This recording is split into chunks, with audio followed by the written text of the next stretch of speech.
जय श्री कृष्ण। ओम नमो भगवते वासुदेवाय नमः। राधे राधे। आज कामिका एकादशी है। श्रावण मास के कृष्ण पक्ष की एकादशी है। इस एकादशी के जुड़े हुए रहस्य के बारे में हम आज जानेंगे। और कामिका एकादशी की व्रत कथा श्रावण मास के कृष्ण पक्ष की एकादशी के नाम से जानी जाती है। यह पावन कथा सबसे पहले सृष्टिकर्ता ब्रह्मा जी ने देवर्षि नारद को सुनाई थी और बाद में भगवान श्री कृष्ण ने युधिष्ठिर को इसका महत्व बताया था। इसके श्रवण मात्र से 1000 यज्ञ का फल मिलता है। यह व्रत पाप नाशक है। यह व्रत ब्रह्म हत्या और भ्रूण हत्या जैसे पाप बड़ों बड़ों का नष्ट करने की शक्ति रखता है। एकादशी के दिन भगवान विष्णु को तुलसी पत्ती अर्पित करने का विशेष महत्व है। भगवान विष्णु मणियों और स्वर्ण से उतने प्रसन्न नहीं होते जितने कि तुलसी दल से होते हैं। इस एकादशी की रात भगवान के सामने घी या तेल का दीपक जरूर जलाना चाहिए। पितरों स्वर्गलोक में अमृत पान करते हैं। एकादशी के दिन चावल खाना एक तरह से पूरी वर्जित है। इसलिए एकादशी में हमें कभी भी चावल नहीं खाना चाहिए और एकादशी के एक दिन पहले रात में भी हमें चावल नहीं खाना चाहिए। तो आइए मन और वचन को अपने एकत्र करते हुए कथा को अंत तक अवश्य सुनिएगा। कथा में भगवान विष्णु द्वारा धर्मराज युधिष्ठिर को इस एकादशी के महत्व के बारे में बताया गया है, जो आप ध्यान पूर्वक सुनिएगा और कथा मन से सुनिएगा। कथा को अंत तक अवश्य सुनिएगा। कथा में बैठने से सारे रोग दूर हो जाते हैं, इसलिए कथा को कभी भी बीच में नहीं छोड़ना चाहिए। आइए हाथ जोड़कर भगवान विष्णु का स्मरण करते हुए एकादशी व्रत की कथा सुनते हैं। प्रेम से बोलिए विष्णु भगवान की जय, माता लक्ष्मी की जय, एकादशी माता की जय।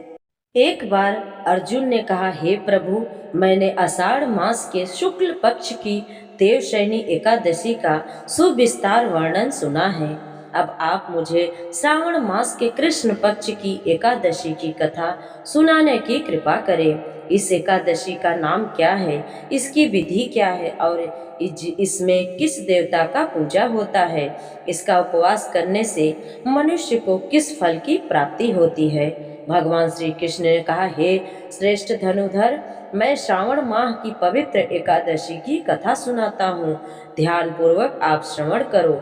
एक बार इस एकादशी की पावन कथा को भीष्म पिता ने लोकहित के लिए नारद जी से कहा था। एक समय नारद जी ने कहा, हे पितामह, आज मेरी श्रावण के शुक्ल पक्ष की एकादशी की कथा सुनने की बहुत इच्छा है। कृपया आप इस एकादशी की व्रत कथा विधान सहित मुझे सुनाइए। नारद जी की इच्छा को सुनकर भीष्म पिता ने कहा, हे नारद जी, आपने बहुत ही सुंदर प्रस्ताव किया है। अब आप बहुत ध्यान पूर्वक इसे श्रवण कीजिए। श्रावण माह के कृष्ण पक्ष की एकादशी का नाम कामिका एकादशी है। इस एकादशी की कथा सुनने मात्र से ही हमें 1000 यज्ञ के फल की प्राप्ति होती है। कामिका एकादशी के उपवास में शंख चक्र गदाधारी भगवान विष्णु का पूजन होता है। जो मनुष्य इस एकादशी को धूप दीप नैवेद्य से भगवान विष्णु की पूजा करता है, उसे गंगा स्नान के फल से भी उत्तम फल की प्राप्ति होती है। सूर्य ग्रहण और चंद्र ग्रहण में केदार और कुरुक्षेत्र में स्नान करने से जिस पुण्य की प्राप्ति होती है, वह पुण्य कामिका एकादशी के दिन भगवान विष्णु की भक्ति पूर्वक पूजा करने से प्राप्त होता है। भगवान विष्णु की श्रावण माह में भक्ति पूर्वक पूजा करने का फल समुद्र और वन सहित पृथ्वी दान करने के फल से भी ज्यादा है। व्यतिपात में गंडकी नदी में स्नान करने से जो फल प्राप्त होता है, वह फल भगवान की पूजा करने से मिल जाता है। संसार में भगवान की पूजा का फल सबसे ज्यादा है। भक्ति पूर्वक भगवान की पूजा न बन सके तो श्रावण मास के कृष्ण पक्ष की कामिका एकादशी का उपवास जरूर करना चाहिए। आभूषणों से युक्त बछड़ा सहित गौ दान करने से जो फल प्राप्त होता है वह फल कामिका एकादशी के उपवास से हमें प्राप्त होता है। जो उत्तम द्विज श्रावण माह के कृष्ण पक्ष की कामिका एकादशी का उपवास करते हैं और भगवान विष्णु का पूजन करते हैं, उनसे सभी देव नाग किन्नर पितृ की पूजा हो जाती। इसलिए पाप से डरने वाले व्यक्तियों को विधि विधान सहित इस उपवास को करना चाहिए। संसार सागर पापों में फंसे हुए मनुष्यों को इनसे मुक्ति के लिए कामिका एकादशी का व्रत करना चाहिए। कामिका एकादशी के उपवास से भी पाप नष्ट हो जाते हैं। संसार में इससे अधिक पापों को नष्ट करने वाला कोई और सरल उपाय नहीं है। हे नारद जी, स्वयं भगवान ने अपने मुख से कहा है कि मनुष्यों को अध्यात्म विद्या से जो फल प्राप्त होता है उससे अधिक फल कामिका एकादशी का व्रत करने से प्राप्त होता है। उससे अधिक इस उपवास के करने से मनुष्य को न यमराज के दर्शन होते हैं और न ही नरक के कष्ट भोगने पड़ते हैं, वह स्वर्ग का अधिकारी बन जाता है। जो मनुष्य इस दिन तुलसी दल से भक्ति पूर्वक भगवान विष्णु का पूजन करते हैं, वे इस संसार सागर में रह के हुए भी इस प्रकार अलग रहते हैं जिस प्रकार कमल पुष्प जल में रहता हुआ भी जल से अलग रहता है। तुलसी दल से भगवान श्री हरि का पूजन करने का फल एक बार स्वर्ण और 4 बार चांदी के दान के फल के बराबर है। भगवान विष्णु रत्न मोती मणि आभूषणों की अपेक्षा तुलसी दल से अधिक प्रसन्न होते हैं। जो मनुष्य प्रभु का तुलसी दल से पूजन करते हैं उनके सभी पाप नष्ट होते हैं। हे नारद, मैं भगवान की अति प्रिय श्री तुलसी जी को प्रणाम करता हूँ। तुलसी जी के दर्शन मात्र से मनुष्य के सभी पाप नष्ट हो जाते हैं और शरीर के स्पर्श मात्र से मनुष्य पवित्र हो जाता है। इसलिए तुलसी जी को जल से स्नान कराने से मनुष्य की सभी यम यातनाएं नष्ट होती हैं। जो मनुष्य तुलसी जी को भक्ति पूर्वक भगवान के श्री चरण कमलों में अर्पित करता है उसे मुक्ति मिलती है। इस कामिका एकादशी की रात्रि को जो मनुष्य जागरण करते हैं और दीप दान करते हैं उनके पुण्यों को लिखने में चंद्रगुप्त भी असमर्थ हैं। एकादशी के दिन जो मनुष्य भगवान के सामने दीपक जलाते हैं उनके पितर स्वर्ग लोक में अमृत का पान करते हैं। भगवान के सामने जो मनुष्य घी या तिल के तेल का दीपक जलाते हैं उनको सूर्य लोक में भी सहस्त्रों दीपकों का प्रकाश मिलता है। अब आइए सुनते हैं कामिका एकादशी की व्रत कथा। पितामह कहते हैं, एक गांव में एक वीर क्षत्रिय रहता था। एक दिन किसी कारणवश उसकी ब्राह्मण से हाथापाई हो गई और ब्राह्मण की मृत्यु हो गई। अपने हाथों मरे गए ब्राह्मण की क्रिया उस क्षत्रिय ने करनी चाहिए, लेकिन पंडितों ने उसे क्रिया में शामिल होने से मना कर दिया। ब्राह्मणों ने बताया कि तुम पर ब्रह्म हत्या का दोष है, पहले प्रायश्चित कर इस पाप से मुक्त हो, तब हम तुम्हारे घर भोजन करेंगे। इस पर क्षत्रिय ने पूछा कि इस पाप से मुक्त होने के क्या उपाय हैं। तब ब्राह्मणों ने बताया कि श्रावण माह के कृष्ण पक्ष की एकादशी को भक्ति भाव से भगवान श्रीधर का व्रत और पूजन कर ब्राह्मणों को भोजन करा के सदक्षिणा के साथ आशीर्वाद प्राप्त करने से इस पाप से मुक्ति मिलेगी। पंडितों के बताए हुए तरीके पर व्रत कराने वाली रात में भगवान श्रीधर ने क्षत्रिय को दर्शन देकर कहा कि तुम्हें ब्रह्म हत्या के पाप से मुक्ति मिल गई। इस व्रत के करने से ब्रह्म हत्या के सभी पाप नष्ट हो जाते हैं और इस लोक में सुख भोग कर प्राणी अंत में विष्णु लोक को जाते हैं। इस कामिका एकादशी के महात्म के श्रवण और पठन से मनुष्य स्वर्गलोक को प्राप्त करते हैं। जय श्रीमन नारायण, जय श्री हरि। अब आइए सुनते हैं श्रीमद् भागवत गीता के 11वें अध्याय की कथा। जो भी कामिका एकादशी के दिन 11वें अध्याय का श्रवण करता है उसे सभी पापों से मुक्ति मिलती है। बोलिए श्री विष्णु भगवान की जय, लक्ष्मी माता की जय। भगवान महादेव जी ने स्वयं माता पार्वती को इस अध्याय का महत्व और कथा बताए थे। आइए हम भी इस कथा का रसपान करते हैं। श्री महादेव जी कहते हैं, हे प्रिय, गीता के वर्णन से संबंध रखने वाली कथा और विश्व रूप अध्याय के पावन महात्म को तुम सुनो। विशाल नेत्रों वाली पार्वती, इस अध्याय के महात्म का पूरा पूरा वर्णन नहीं किया जा सकता। इसके संबंध में कई कथाएं हैं, उनमें से एक कथा मैं कहता हूँ। प्रवीणता नदी के तट पर मेघांकर नाम से विख्यात एक बहुत बड़ा नगर है। उसकी चारों दीवार और द्वार बहुत ऊंचे हैं। वहाँ बड़े बड़े विश्राम गृह हैं, जहाँ सोने के खंभे शोभा बढ़ा रहे हैं। उस नगर में श्रीमान सुखी शांत सदाचारी जितेंद्रिय मनुष्यों का निवास है। वहाँ हाथ में सारंग नामक धनुष धारण करने वाले जगदीश्वर भगवान विष्णु विराजमान हैं। वे परम ब्रह्म के आकार स्वरूप हैं। उनका गौरवपूर्ण श्री विग्रह भगवती लक्ष्मी के नेत्र कमलों द्वारा पूजित होता है। भगवान की वह झांकी वामन अवतार की है। मेघ के समान उनका श्याम वर्ण कोमल आकृति है। वक्ष स्थल पर श्री वत्स का चिन्ह शोभा पाता है। वे कमल और वनमाला से सुशोभित है। अनेक प्रकार के आभूषणों से सुशोभित हो भगवान वामन रत्न से युक्त समुद्र के सदृश जान पड़ते हैं।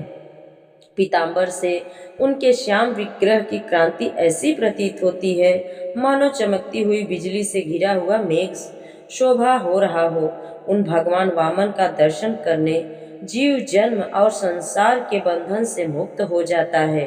उस नगर में मेखला नामक महान तीर्थ है, जिसमें मनुष्य स्नान करके शाश्वत वैकुंठ धाम को प्राप्त होता है। वहाँ जगत के स्वामी करुणा के सागर भगवान नृसिंह का दर्शन करने से मनुष्य के 7 जन्मों के किए हुए घोर पाप से छुटकारा पाता है। जो मनुष्य मेखला में गणेश जी का दर्शन करता है वह सदा दुष्तर विघ्नों से पार हो जाता है। उसी मेघंकर नगर में एक श्रेष्ठ ब्राह्मण थे, जो ब्रह्मचर्य परायण, ममता और अहंकार से रहित, वेद शास्त्रों में प्रवीण, जितेंद्रिय भगवान वासुदेव के शरणागत थे। उनका नाम सुनंद था। प्रिय, वे सारंग धनुष धारण करने वाले भगवान के पास गीता के 11वें अध्याय विश्व रूप दर्शन का पाठ किया करते थे। उस अध्याय के प्रभाव से उन्हें ब्रह्म ज्ञान की प्राप्ति हो गई थी। परमानंद संदोह से पूर्ण उत्तम ज्ञानमयी समाधि के द्वारा इंद्रियों के अंतमुख हो जाने के कारण वे निश्चल स्थिति को प्राप्त हो गए थे और सदा जीवन मुक्त योगी की स्थिति में रहते थे। एक समय जब बृहस्पति सिंह राशि पर स्थित थे, महायोगी सुनंद ने गोदावरी तीर्थ की यात्रा आरंभ की। बिरज तीर्थ, तारा तीर्थ, कपिला संगम, अष्ट तीर्थ, कपिला द्वार, नरसिंह वन, अंबिकापुरी, करस्थानपुर क्षेत्रों में स्नान और दर्शन करते हुए विवाद मंडप नामक नगर में आए। वहां उन्होंने प्रत्येक घर में जाकर अपने ठहरने के लिए स्थान मांगा, परंतु किसी ने भी उन्हें स्थान नहीं दिया। गांव में सबके अंत में मुखिया ने उन्हें बहुत बड़ी धर्मशाला दिखा दी। ब्राह्मण ने साथियों सहित उसके भीतर जाकर रात में निवास किया और सवेरा होने पर उन्होंने अपने को तो धर्मशाला के बाहर पाया, किंतु उनके और साथी नहीं दिखाई दिए। वे उन्हें खोजने के लिए चले। इतने में उनकी भेंट मुखिया से हो गई। मुखिया ने कहा, मुनि श्रेष्ठ, तुम सब प्रकार से दीर्घायु जान पड़ते हो। सौभाग्यशाली पूर्णवान पुरुषों में तुम सबसे पवित्र हो। तुम्हारे साथी कहाँ गए? कैसे इस भवन से बाहर हुए? इसका पता लगाओ। मैं तुम्हारे सामने इतना ही कहता हूँ कि तुम्हारे जैसा तेजस्वी मुझे दूसरा कोई नहीं दिखाई देता। प्रियवर, तुम्हें किस महामंत्र का ज्ञान है? किस विद्या का आश्रय लेते हो? किस देवता की दया से तुम्हें अलौकिक शक्ति प्रदान हो गई है? ब्राह्मण देव, कृपा करके इस गांव में रहो। मैं तुम्हारी सब प्रकार से सेवा शुश्रूषा करूंगा। यह कहकर मुखिया ने मुनीश्वर सुनंद को अपने गांव में ठहरा लिया। वह दिन रात मुखिया बड़ी भक्ति और सेवा करने लगा। जब 7-8 दिन बीत गए, तब एक दिन जब सुबह हुआ, आकर वह बहुत दुखी हुआ और बोला, महात्मा जी, आज रात में राक्षस ने मेरे बेटे को खा गया। मेरा पुत्र बड़ा ही गुणवान और भक्तिमान था। सुनंद ने पूछा, कहाँ है वह राक्षस और किस प्रकार उसने तुम्हारे पुत्र का भक्षण किया? मुखिया बोला, ब्राह्मण देव, इस नगर में एक बड़ा भयंकर नरभक्षी राक्षस रहता है। वह प्रतिदिन आकर इस नगर में मनुष्यों को खा लिया करता है। एक दिन समस्त नगर वासियों ने मिलकर उससे प्रार्थना की, राक्षस, तुम हम सब लोगों की रक्षा करो, हम तुम्हारे लिए भोजन की व्यवस्था किए देते हैं। यहाँ बाहर के जो पथिक रात में आकर नींद लेंगे, उनको खा जाना। इस प्रकार नागरिक मनुष्यों ने गांव के मुखिया द्वारा इस धर्मशाला में भेजे हुए पथिकों को ही राक्षस का आहार निश्चय किया। अपने प्राणों की रक्षा करने के लिए उन्हें ऐसा करना पड़ा।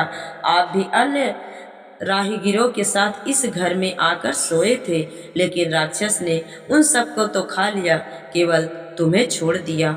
हे ब्राह्मण श्रेष्ठ, तुमने ऐसा क्या प्रभाव है, इस बात को तुम ही जानते हो। इस समय मेरे पुत्र का एक मित्र आया था, मैं उसे पहचान न सका। वह मेरे पुत्र को बहुत ही प्रिय था, लेकिन राहगीरों ने के साथ उसे भी उसी में धर्मशाला में भेज दिया गया।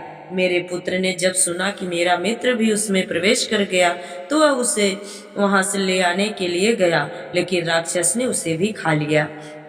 आज सवेरे मैंने बहुत दुखी होकर उस पिशाच से पूछा, ओ दुष्ट आत्मा, तूने रात में मेरे पुत्र को भी खा लिया। तेरे पेट में पड़ा हुआ मेरा पुत्र जिससे जीवित हो सके, ऐसा कोई उपाय बता दे। राक्षस ने कहा, मुखिया, धर्मशाला के भीतर घुसे हुए तुम्हारे पुत्र को न जानने के कारण मैंने भक्षण किया। सभी पथिकों के साथ तुम्हारा पुत्र भी अनजाने में ही मेरा ग्रास बन गया। वह मेरे उदर में जिस प्रकार जीवित और रक्षित रह सकता है, वह उपाय स्वयं विधाता ने ही कर दिया है। जो ब्राह्मण सदा गीता के अध्याय 11वें का पाठ करता हो, उसके प्रभाव से मेरी मुक्ति होगी और मरे हुए को फिर से जीवन प्राप्त होगा। यहाँ कोई ब्राह्मण रहते हैं जिनको मैंने एक दिन धर्मशाला से बाहर कर दिया था। वे निरंतर गीता के 11वें अध्याय का जाप किया करते हैं। इस अध्याय के मंत्र से 7 बार अभिमंत्रित करके यदि वे मेरे ऊपर जल का छिड़का दे दे, तो निसंदेह मेरा श्राप से उद्धार हो जाएगा। इस प्रकार उस राक्षस का संदेश पाकर मैं तुम्हारे निकट आया हूँ। ग्रामपाल बोला, हे ब्राह्मण, पहले इस गांव में कोई किसान ब्राह्मण रहता था। एक दिन वह अगहनी के खेत की क्यारियों की रक्षा करने में लगा था। वहां से थोड़ी ही दूर पर एक बड़ा गिद्ध किसी राही को मारकर खा रहा था। उसी समय एक तेजस्वी कहीं से आ निकले, जो उस राही को लिए दूर से ही दया दिखाते आ गए। गिद्ध उस राही को खाकर आकाश में उड़ गया। तब उस तपस्वी ने उस किसान से कहा, ओ दुष्ट हलवाहे, तुम्हें धिक्कार है, तू बड़ा ही कठोर और निर्दयी है। तुम्हारे द्वारा दूसरे की रक्षा नहीं कर सकता कोई, तो मुंह मोड़कर केवल पेट पालने के धंधे में लगा है। तेरा जीवन नष्ट प्राय है। अरे, शक्ति होते हुए भी जो चोर दाढ़ वाले जीव, सर्प, शत्रु, अग्नि, विष, जल, गिद्ध, राक्षस, भूत, बेताल के द्वारा घायल हुए मनुष्यों की अपेक्षा करता है, वह उनके वध का फल पाता है। जो शक्तिशाली होकर भी चोर के चंगुल में फंसे हुए ब्राह्मण को छुड़ाने की चेष्टा नहीं करता, वह घोर नरक में पड़ता है। वह फिर भेड़िए की योनि में जन्म लेता है। जो वन में मारे जाते हुए गिद्ध और व्याघ्र की दृष्टि में पड़े हुए जीव की रक्षा के लिए छोड़ो छोड़ो की पुकार करता है, वह परम गति को प्राप्त होता है। जो मनुष्य कौवा की रक्षा के लिए व्याघ्र, भील, दिष्ट राजाओं के हाथ से मारे जाते हैं, वे भगवान विष्णु के परम पद को प्राप्त होते हैं, जो योगियों के लिए भी दुर्लभ है। सहस्त्राश्वमेघ और 100 वाजपेयी यज्ञ मिलकर शरणागत रक्षा की 16वीं कला के बराबर भी नहीं हो सकते। दीन भयभीत जीव की उपेक्षा करने से पूर्णवान पुरुष भी समय आने पर कुंभी पाक नामक नरक में पकाया जाता है। तूने दुष्ट गिद्ध के द्वारा खाए जाते हुए राही को देखकर उसे बचाने में समर्थ होते हुए भी जो उसकी रक्षा नहीं की, इससे तू निर्दयी जान पड़ता है, तू राक्षस हो जा। हलवाहा बोला, महात्मा, मैं वहां उपस्थित अवश्य था, लेकिन मेरे नेत्र बहुत देर से खेत की रक्षा में लगे थे। पास होने पर भी गिद्ध के द्वारा मारे जाते हुए इस मनुष्य को मैं नहीं देख सका। मुझ दीन पर आपका अनुग्रह करना चाहिए। तपस्वी ब्राह्मण ने कहा, जो प्रतिदिन गीता के 11वें अध्याय का जाप करता है, उस मनुष्य के द्वारा अभिमंत्रित जल जब तुम्हारे मस्तक पर पड़ेगा, उस समय तुम्हें साप से छुटकारा मिलेगा। यह कहकर तपस्वी ब्राह्मण चले गए और वह हलवाहा राक्षस हो गया। हे द्विश्रेष्ठ, तुम चलो और 11वें अध्याय से तीर्थ के जल को अभिमंत्रित करो, फिर अपने ही हाथ से उस राक्षस के मस्तक पर छिड़क दो। मुखिया की यह प्रार्थना सुनकर ब्राह्मण के हृदय में करुणा भर आया। वे बहुत अच्छा कहकर उसके साथ राक्षस से निपटने गए। वे ब्राह्मण योगी, उन्होंने विश्व रूप दर्शन नामक 11वें अध्याय से जल अभिमंत्रित करके उस राक्षस के मस्तक पर डाला। गीता के 11वें अध्याय के प्रभाव से वह श्राप से मुक्त हो गया। उसने राक्षस देह का परित्याग करके चतुर्भुज धारण कर लिया। उसने जिन सहस्त्रों प्राणियों का भक्षण किया था, वे भी शंख चक्र और गदा धारण किए हुए चतुर्भुज हो गए। उसके बाद वे सभी विमान पर सवार हुए। मुखिया ने राक्षस से कहा, निशाचर, मेरा पुत्र कौन है, उसे दिखाओ। उसने ये कहने पर दिव्य बुद्धि वाले राक्षस ने कहा, ये जो तमाल के समान श्याम चार भुजाधारी मणिक के मुकुट से सुशोभित दिव्य मणियों के बने हुए कुंडलों से अलंकृत है, हार पहनने के कारण जिनके कंधे मनोहर प्रतीत होते हैं, जो सोने के भुजबंदों से विभूषित है, कमल के समान नेत्र वाले, हाथ में कमल लिए हुए और दिव्य विमान पर बैठकर देव तत्व के प्राप्त हो चुके हैं, उन्हीं को अपना पुत्र समझो।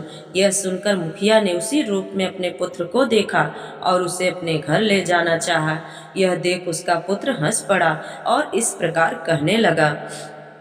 पुत्र बोला, मुखिया, कई बार तुम भी मेरे पुत्र बन चुके हो। पहले मैं तुम्हारा पुत्र था, किंतु अब देवता हो गया हूँ। इन ब्राह्मण देवता के प्रसाद से वैकुंठ धाम को जाऊंगा। देखो, यह निशाचर भी चतुर्भुज रूप को प्राप्त हो गया। 11वें अध्याय के महात्म से यह सब लोगों के साथ श्री विष्णु धाम को जा रहा है। तुम भी इन ब्रह्मदेव के गीता के 11वें अध्याय को करो और निरंतर उसका जप करते रहो। इसमें संदेह नहीं कि तुम भी ऐसी ही उत्तम गति होगी। हे तात, मनुष्यों के लिए साधु पुरुषों का संग स्वरथा दुर्लभ है, वह भी इस समय तुम्हें प्राप्त है। अपना अभिष्ट सिद्ध करो। धन, लोभ, दान, यज्ञ, तपस्या और पूर्व कर्मों से क्या लेना। विश्व रूप अध्याय के पाठ से ही परम कल्याण की प्राप्ति होती है। सच्चिदानंद स्वरूप श्री कृष्ण नामक ब्रह्म के मुख से कुरुक्षेत्र में अपने मित्र अर्जुन के प्रति जो अमृतमय उपदेश निकला, वही श्री विष्णु का परम तात्विक रूप है। तुम उसी का चिंतन करो। वह मोक्ष के लिए प्रसिद्ध रसायन संसार भय से डरे हुए मनुष्यों की यादि व्याधि का विनाशक, अनेक जन्म के दुखों का नाश करने वाला है। मैं उसके सिवा दूसरे किसी साधन को नहीं देखता, उसी का अभ्यास करो। श्री महादेव कहते हैं, यह कहकर वह सबके साथ विष्णु के परम धाम को चला गया। तब मुखिया ने ब्राह्मण के मुख से उस अध्याय को पढ़ा। फिर वे दोनों भी उसके महात्मा से विष्णु धाम को चले गए। पार्वती, इस प्रकार तुम्हें 11वें अध्याय की महात्म्य की कथा सुनाई है। इसके श्रवण मात्र से महान पातकों का नाश हो जाता है। बोलिए विष्णु भगवान की जय, माता लक्ष्मी की जय, महादेव की जय, माता पार्वती की जय। तो आज एकादशी का पावन दिन है, इसलिए कथा को अंत तक अवश्य सुनिएगा। आप सभी को कथा अच्छी लगे तो लाइक, शेयर और चैनल को सब्सक्राइब जरूर करिएगा। कमेंट में जय लक्ष्मी नारायण जरूर लिखिएगा। जय एकादशी माता।